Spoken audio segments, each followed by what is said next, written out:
Гледате Еврозум плюс во Европскиот парламент во Брисел. Мој денешен гостин е долгогодишниот известувач од европските институции за хрватскиот јутрарњи лист и за косовската коха, Аугустин Палокај. Аугустин, добре дојде во Еврозум плюс. Моето прашање на почетокот е што добивме по овие европски избори. Коментарите се дека порасна бројот на евроскептиците и какви европски институции може да се очекуваат по овие избори и како ќе се одразат тие врз процесот на проширувањето кој нас на Балканот најмногу ни интересира. Pa što se tiče evropskih izbora, mislim da oni nemaju neki negativan utjecaj oko ponašanja Europskog parlamenta u procesu proširenja, pa i prema državama Zapadnog Balkana. Naime, veliku većinu u Europskom parlamentu i dalje će činiti proevropske stranke koje se zalažu i za proces proširenja. Znači EPP, socijalisti, liberali, zeleni, pa i Ujedinjena ljevica koja je krajnja ljevica, ali nije euroskeptična. 80% od parlamentu. Točno. S druge strane, oni su se dogovorili da izoliraju ove euroskeptike, tako da će po meni uloga euroskeptika u samom Europskom parlamentu biti jako mala i izolirana. Međutim, ima drugi kriterij o čitanju rezultata tih izbora, a to je da su euroskeptici i ksenofobi pobjedili u Francuskoj, Velikoj Britaniji i Danskoj. I to je utjecalo da se te države promijene na način da postanu sad skeptične prema proširenju. Znači, neće oni imati utjecaj u Briselu, nego njihov uspjeh u nacionalnim državama, u nacionalnim izborima, znači UKIP u Velikoj Britaniji i Front National u Francuskoj, su natjerali sadašnje vlade tamo da već sada budu jako skeptične prema proširenju. To smo vidjeli u slučaju Albanije, gdje se odjednom Francuska i Britanija pojavili kao veliki protivnici. Znači, porast euroskeptika u tim ključnim državama je opasna po budućnost procesa proširenja i oko strožije politike emigracije, nego sam utjecaj tih euroskeptika u Europskom parlamentu. Nemojmo zaboraviti da je Europski parlament demokratska institucija gdje se odlučuje većinom glasova. Znači tu nema ključ konsenzusa. Dok se u vijeće odlučuje konsenzusom, a konsenzus nije demokratski. Zato će biti problem progurati neka pitanja oko proširenja u vijeću gdje se na kraju krajeva i donose odluke. Juncker е нов председател ќе биде на Европската комисија. По биографијата која има, Juncker е политичар кој е за проширување и во таа смисла дали очекуваш квалитативна разлика меѓу Juncker и Баросо? Ne, Junckera mi znamo kao prijatelja proširenja, jer ga znamo iz prošlosti, ali on više nije takav. On je i sam u kampanji za europske izbore, ne znam koliko je to doprelo do javnosti u Makedoniji, izjavio da treba pauza u procesu proširenja. On se ne protivi proširenju, ali kao predsjednik Europske komisije i on će se dodvoravati ne euroskepticima, nego njemačkim demokršćanima, konzervativcima u Velikoj Britaniji, strankama u Francuskoj i bit će stroži prema proširenju. Ako je on rekao da nam treba pauza da bi se EU ojačala, znači da ni on ne vidi proširenje kao prioritet. Doduše, 5 godina nije predviđeno da itko uđe u tih 5 godina u EU, tako da samo po sebi se očekuje neki normalan proces koji nije brz, jer mi znamo da ne može brz. I da sakaat ne može Crna Gora završi za 5 godina, niti pak Srbija koji će početi pregovori. Ali sama činjenica da je on spomenuo da nam treba pauza, on to ne bi rekao prije 2 godine, znači da proširenje nije toliko popularno više u Briselu. Самата тема проширување не беше многу актуелна за време на кампањата, но по изборите Меркел најави конференција во Берлин со земјите од Западен Балкан. Предпоставувам обид да се даде сигнал дека таа интеграција ќе продолжи. Naravno, se intenzivira. Događa se jedna stvar, a to je da se Njemačka angažira puno više u regiji Zapadnog Balkana. Zašto? Zato što Njemačka jedina ima iskreni interes. Ima veliku dijasporu iz bivše Jugoslavije u Njemačkoj.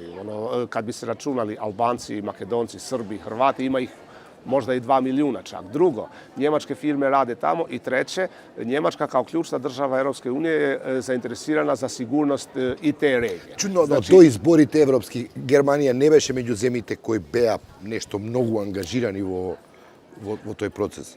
Oni su, ali ako vidite cijeli proces, recimo ulazak Hrvatske u EU, na kraju je Berlin presjekao. Ako pogledate sporazum između Srbije i Crne Gore, Srbije i Kosova, opet je bio njemačka uloga ključna da se taj sporazum dogodi. Ako pogledate i stjecanje statusa kandidata Albanije, isto. Znači, Njemačka je preuzela vodeću ulogu. Kad se Njemačka odluči, onda ona pomaže da se druge države... Da li ova konferencija u Berlin je signal da Germanija je odlučena da bude proaktivna uloga da ima?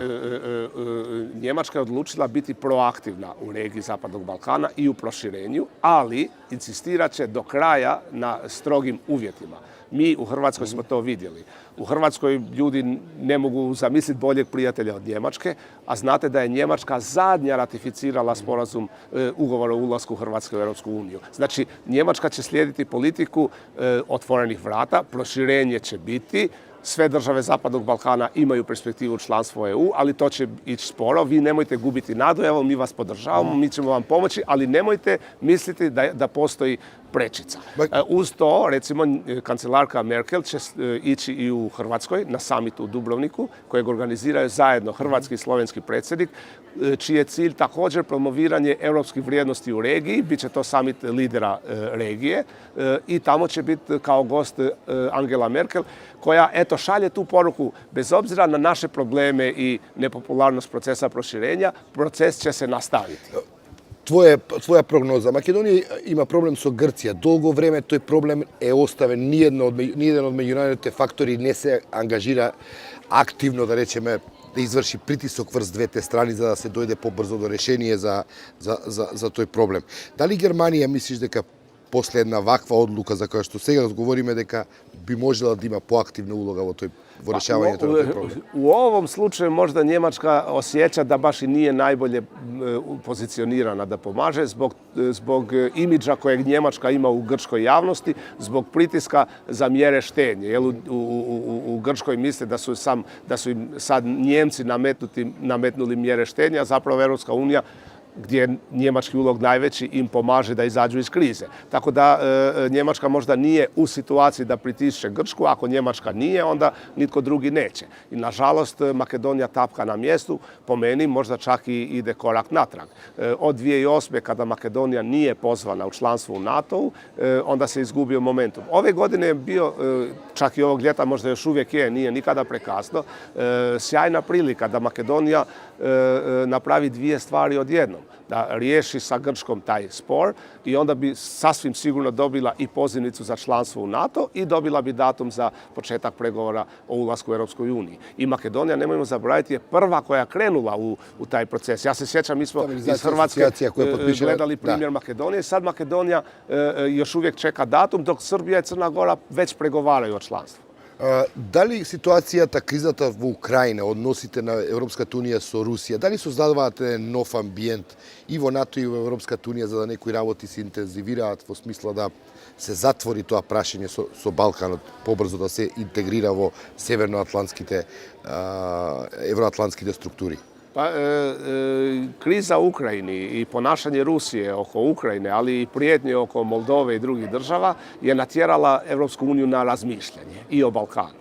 Ali sada je nezgodna situacija za njih jer nemaju još uvijek institucije, nisu još podijeljena mjesta u Europskom parlamentu i dok se to ne riješi neće imati neku konkretnu politiku. Ali postoje razmišljanja da ne smiju države Zapadnog Balkana prepustiti nekom drugom utjecaju, ne samo Rusiji. Postoje druge države koje su zainteresirane za uzet vakum koji se može stvoriti u regiji i gdje neki narodi razočarani s Europskom unijom mogu se okrenuti drugdje. Imamo Republiku Srpsku koja otvoreno govori da podržavaju Putina i Krim.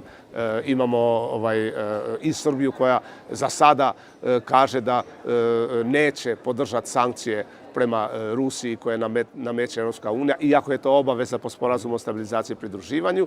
I oni će to dobro koristiti prema Europskoj uniji. Ako nas vi ne želite, mi imamo gdje ići.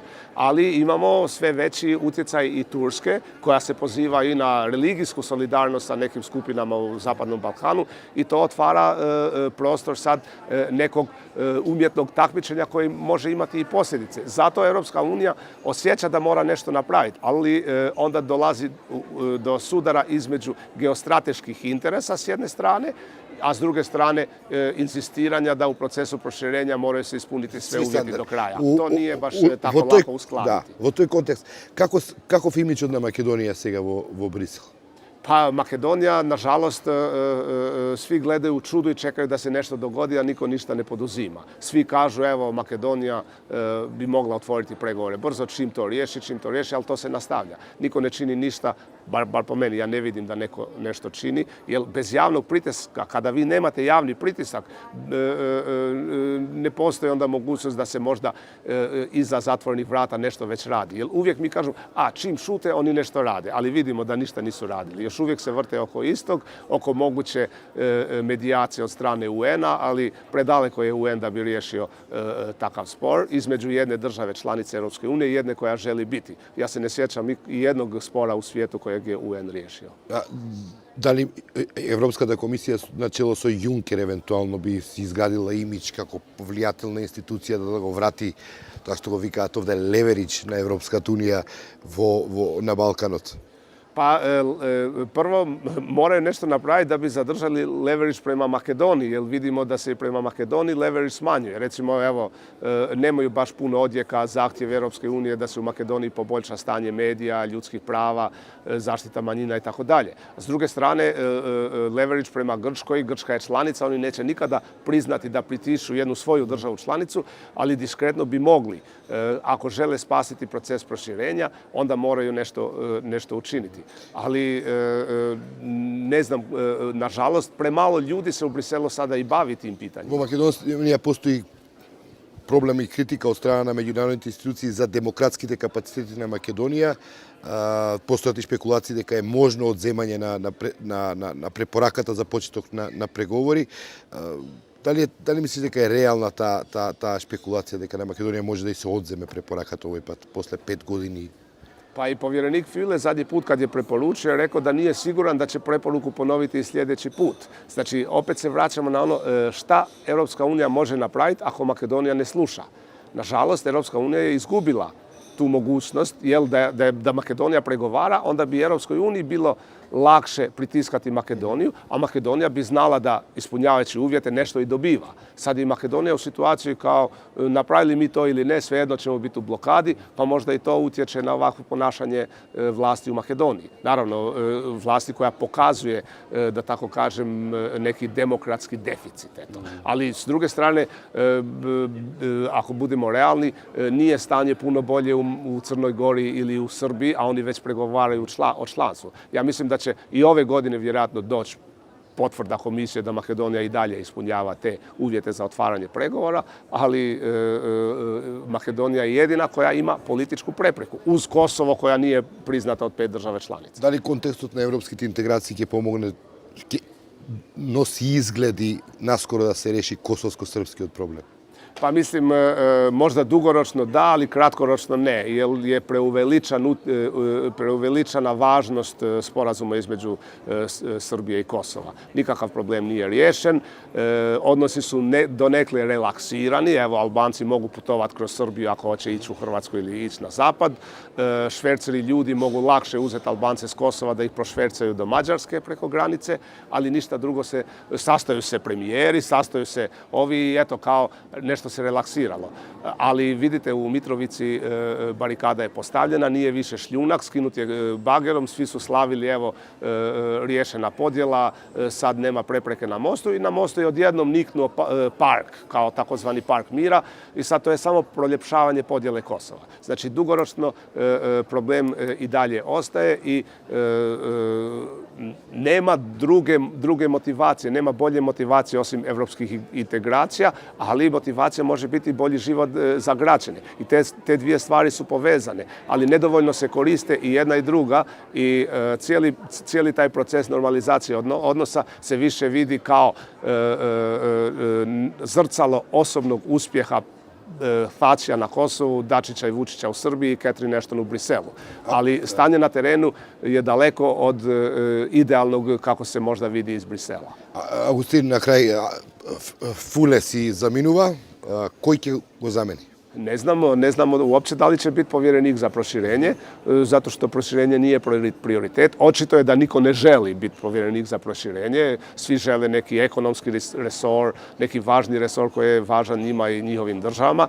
Možda države koje žele imati proširenje, kao što su Hrvatska, Bugarska i Rumunjska, ne mogu dobiti taj fajl, jer očito su tek nove države, imaju individualni interes, ali ne vidim da se grče baš ljudi da dobiju taj resor.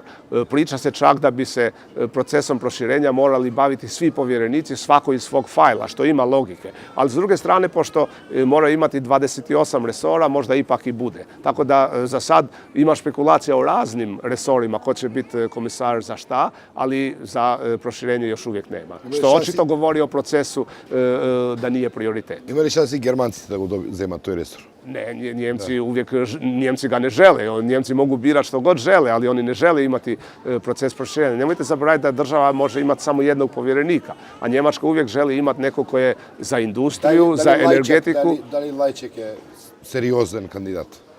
Nije Lajčak uopće kandidat, jer Slovačka je već odlučila da Šefčović i dalje bude član Europske komisije iz Slovačke. Lajčak je spomenut samo ako bi slučajno on mogao biti visoki predstavnik umjesto Ashton, onda bi Slovačka promijenila, jer to je važna i ugledna funkcija, jer visoki predstavnik ujedno je i potpredsjednik komisije. Ali Šefčović je kandidat i ne znam da li bi oni htjeli to mjesto. Kažem, ako bi neko htio, ne bi bilo teško dobiti to mjesto, jer ga baš i ne žele. Океј. Августин Палокај, ти благодарам што беше гостин. Hvala i vama. Тоа беше Августин Палокај, долгогодишен дописник за јутрарни листи Коха од Косово, од европските институции. Благодарам за вниманието и се гледаме во наредното издание на Еврозум Плюс.